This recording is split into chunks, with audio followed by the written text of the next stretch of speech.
माता पार्वती ने भगवान शिव से पूछा, गंगा में डुबकी लगाने से क्या सच में धुलते हैं पाप? नमस्कार दोस्तों, बातें ज्ञान की यूट्यूब चैनल में आपका बहुत बहुत स्वागत है।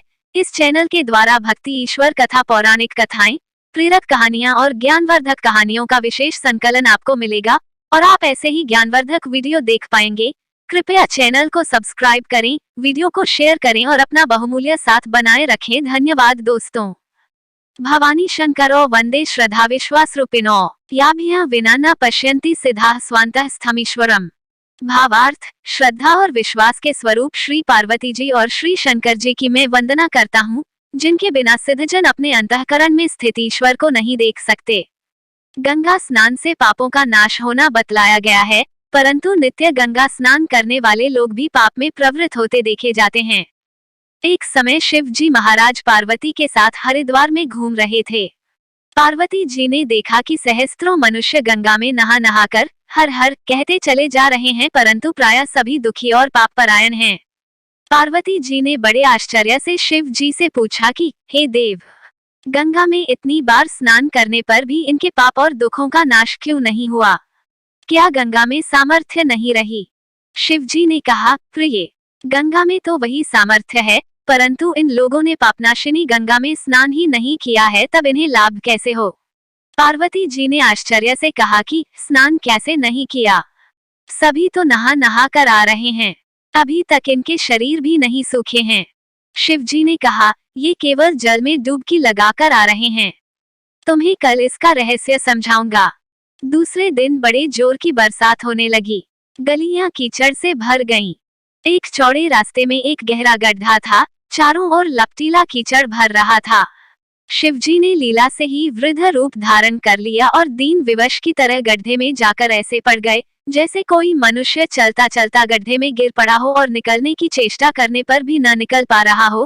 पार्वती जी को उन्होंने ये समझाकर गड्ढे के पास बैठा दिया कि देखो, तुम लोगों को सुना सुनाकर यूं पुकारती रहो कि मेरे वृद्ध पति अकस्मात गड्ढे में गिर पड़े हैं, कोई पुण्यात्मा इन्हें निकालकर इनके प्राण बचाए और मुझ असहाय की सहायता करे।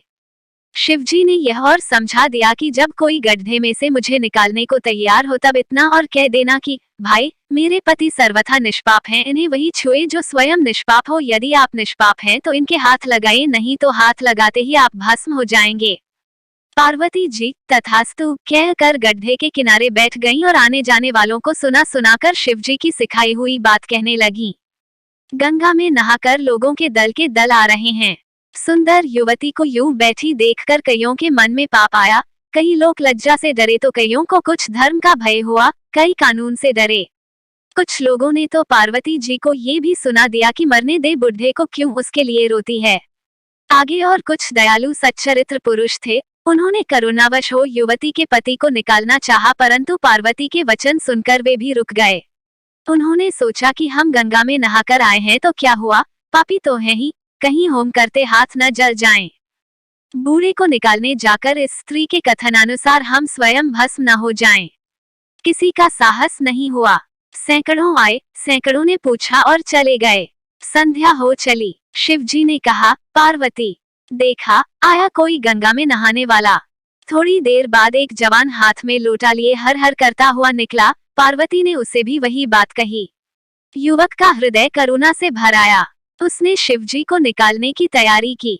पार्वती ने रोककर कहा कि भाई, यदि तुम सर्वथा निष्पाप नहीं होगे तो मेरे पति को छूते ही जल जाओगे। उसने उसी समय बिना किसी संकोच के दृढ़ निश्चय के साथ पार्वती से कहा कि माता, मेरे निष्पाप होने में तुझे संदेह क्यों होता है? देखती नहीं मैं अभी गंगा नहाकर आया हूँ। भला गंगा में गोता लगाने के बाद भी कभी पाप रहते हैं? तेरे पति को निकालता हूँ। युवक ने लपककर बूढ़े को ऊपर उठा लिया। शिव पार्वती ने उसे अधिकारी समझकर अपना असली स्वरूप प्रकट कर उसे दर्शन देकर कृतार्थ किया।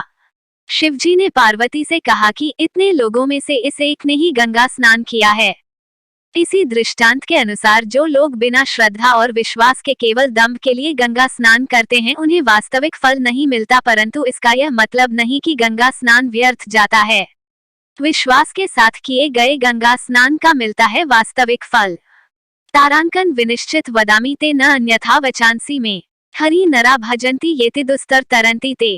भावार्थ, मैं आपसे भली भांति निश्चित किया हुआ सिद्धांत कहता हूँ, मेरे वचन अन्यथा मिथ्या नहीं है कि जो मनुष्य श्री हरि का भजन करते हैं वे अत्यंत दुस्तर संसार सागर को सहज ही पार कर जाते हैं।